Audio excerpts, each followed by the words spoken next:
আমরা যে এক্সপেকটেশনটা করেছিলাম জনগণের আশা আকাঙ্ক্ষার যে বাস্তবায়নের জায়গাটা তৈরি হবে সেটা অনেকাংশেই আমার কাছে মনে হয়েছে যে এটা হয়েছে।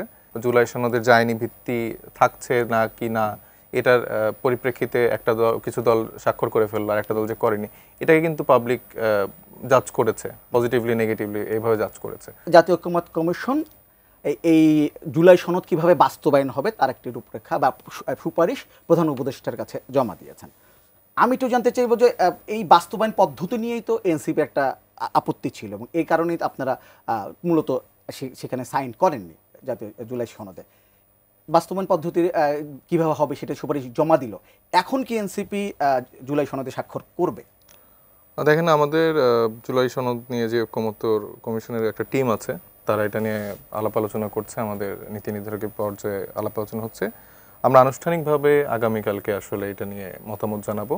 তবে ইনিশিয়ালি আমরা এটা নিয়ে পজিটিভ এবং দীর্ঘ প্রায় 1 বছরের উপর সময় ধরে ঐকমত্য কমিশনের যে নিরলস পরিশ্রম সেটাকে আমরা ডেফিনেটলি সাধুবাদ জানাই, ওয়েলকাম করি। এবং তারা আজকে যে খসড়া প্রণয়ন করেছেন সেটাও আমরা আসলে পজিটিভভাবে নিয়েছি এবং আমরা মনে করছি যে এটা আসলে আমরা যে এক্সপেকটেশনটা করেছিলাম জনগণের আশা আকাঙ্ক্ষার যে বাস্তবায়নের জায়গাটা তৈরি হবে সেটা অনেকাংশেই আমার কাছে মনে হয়েছে যে এটা হয়েছে। কিছু জায়গায় টেক্সটগত জায়গায় মনে হয়েছে একটু মানে আমাদের সাথে একটু দ্বিমতের জায়গা আছে, তবে এটুকু জায়গা দ্বিমতের জায়গা থাকতেই পারে। তবে আমরা মোটামুটিভাবে এটা আমরা ওয়েলকাম জানাচ্ছি।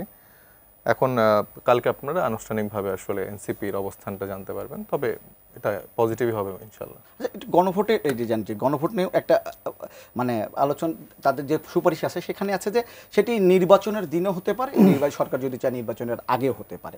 আপনাদের কোনটা চাওয়া? আমরা তো বলেছিলাম যে আসলে নির্বাচনের আগে গণভোটের কথা আমরা বলেছি। এখন দুইটা জায়গাতেই ধরেন দুই রকম প্রোস কনস আছে আর কি।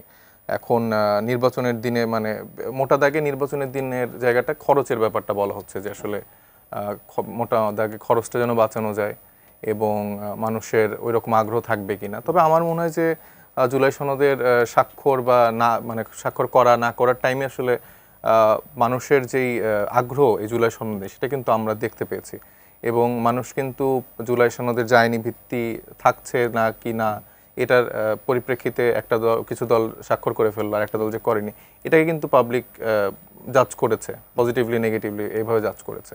তো আমরা মনে করি যে জুলাই সনদটা আগে হলে আসলে মানুষ আগ্রহ নিয়ে এই ব্যাপারটা আসলে পর্যবেক্ষণ করে সেই ভোটটা দিবে এবং যখন যদি জাতীয় নির্বাচনের সাথে হয় তখন কিন্তু আনুষ্ঠানিকভাবে আপনি দেখবেন যে প্রচার প্রচারণা যখন শুরু হয়ে যাবে তখন কিন্তু জুলাই সনদের ওই জায়গাটা থাকবে না যেরকমভাবে থাকা দরকার এবং সে সময় আসলে কোন দিকে যাবে, এটা কোন ভাবে এটা অ্যাকোমোডেট করা হবে সেই জায়গাগুলো নিয়ে আসলে দুশ্চিন্তার জায়গা আছে। বরঞ্চ এখানে যেরকম আমরা আপার হাউসের কথা বলেছি, সো জুলাই সনদের জায়গাটা যদি বাস্তবায়নের রূপরেখা বা ইনিশিয়াল স্টেজটা হয় তাহলে কিন্তু অনেক কিছুই সুরা হয়ে যাবে বা সলভ হয়ে যাবে, সেটার আলোকেই আমরা জাতীয় নির্বাচনটা দিকে যেতে পারবো। তো সেক্ষেত্রে আমরা মনে করি যে জাতীয় নির্বাচনের আগে গণভোটটা হয়ে ভালো হয়।